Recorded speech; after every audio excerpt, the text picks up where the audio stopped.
First ನಿಮ್ಮನ್ನು ನೋಡಿದ್ದು ಯಾರು ಮೇಡಮ್? ಇವರ ಮನೆಯಲ್ಲಿ ಯಾರು ನೋಡಿದ್ದು? ಯಾರ ಕಡೆಯಿಂದ ಆಫರ್ ಬಂತು? ಸುಜಾತ ಅಕ್ಕ ಅವರು, ಮಧುವರ ಅಕ್ಕ ಅವರು ಸುಜಾತ ಅಕ್ಕ ಅವ್ರ ಹಸ್ಬೆಂಡ್ ಬಂದು ತಿಲಕನ್ನ ನನ್ನ ಕಸಿನ್ ಬ್ರದರ್. ಓಕೆ. ಸೊ ಹಂಗೆ ನಾನು ಕೆಲಸ ಕೇಳ್ಕೊಂಡು ಹೋಗಿದ್ದೆ ಅವರು ಡೆಕ್ಕನ್ ಹೆರಾಲ್ಡ್ಗೆ. ಓಕೆ. ಅದಕ್ಕೆ ಅವಾಗ ಅವರು ಈ ಕೆಲಸ ಬೇಡ, ನಿನ್ಗೆ ಒಳ್ಳೆ ದೊಡ್ಡ ಕೆಲಸ ಕೊಡ್ತೀನಿ ಅಂದ್ಬಿಟ್ಟು.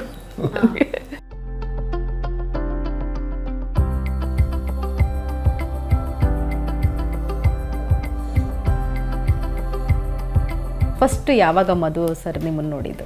2003 ಈ ಮನೆ ರಿನೋವೇಷನ್ ನಡೀತಾ ಇತ್ತು. ಸೊ 2 years ಬಿಫೋರ್ ಕೆಲಸ ಕೇಳಕ್ಕೆ ಹೋದಾಗ ನಿಂಗೆ ಪರ್ಮನೆಂಟ್ ಒಂದು ಕೆಲಸ ಕೊಡ್ತೀನಿ ಇರು ಅಂತ ಹೇಳಿ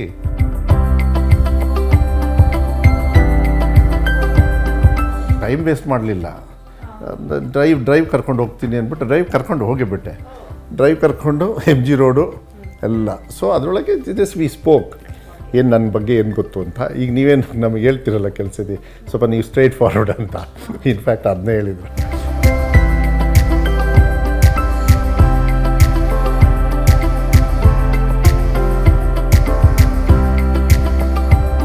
ಮೇಡಮ್, ಆ ಡ್ರೈವಲ್ಲಿ ನಿಮ್ಗೆ ಏನು ಅನಿಸ್ತು? ಇಲ್ಲ, ಸ್ಟಾರ್ಟಿಂಗ್ ಭಯ ಆಯಿತು ಒಂಥರ, ಮೀನ್ಸ್ ಹೆದರಿಕೆ ಅಲ್ಲ.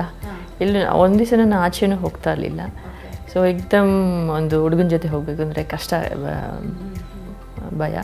ಬಟ್ ಕೇಳ್ತಾ ಇದ್ರಲ್ಲ, ಅದಕ್ಕೆಲ್ಲ ಆನ್ಸರ್ ಕೊಟ್ಟೆ. ನಾನು ಏನಿದೆ ಫ್ರ್ಯಾಂಕಾಗಿ ಹೇಳ್ತೆ ಅಷ್ಟೇ. ಓಕೆ. ಸೊ ಮಾತಾಡಿದ್ದಕ್ಕೂ ಮದುವೆ ಫಿಕ್ಸ್ ಎಂಗೇಜ್ಮೆಂಟ್ ಆಗಿದ್ದಕ್ಕೂ ಎಷ್ಟು ಸಮಯ ಆಯಿತು? ಎಂಗೇಜ್ಮೆಂಟ್ ನವೆಂಬರ್ ಆಗಿದ್ದು ರೀ. November 7th ಇದೇ ಮನೆ ಬೆಳಗ್ಗೆ ಗೃಹ ಪ್ರವೇಶ. ಅದೇ ನಾನು ಹೇಳಿದೆ, ದೊಡ್ಡ ಮನೆಯಲ್ಲಿ ಇರಬೇಕು ನಮ್ಮ ತಂದೆ ತಾಯಿಯವರು. ನಾವು ಬಾಡಿಗೆ ಮನೆಯಲ್ಲಿದ್ವಿ. ಸೊ ಬೆಳಗ್ಗೆ ಎಂಗೇಜ್ಮೆಂಟ್ ಈ ಮನೆ. ನಾನು ಅದು ಹೇಳಿದೆ.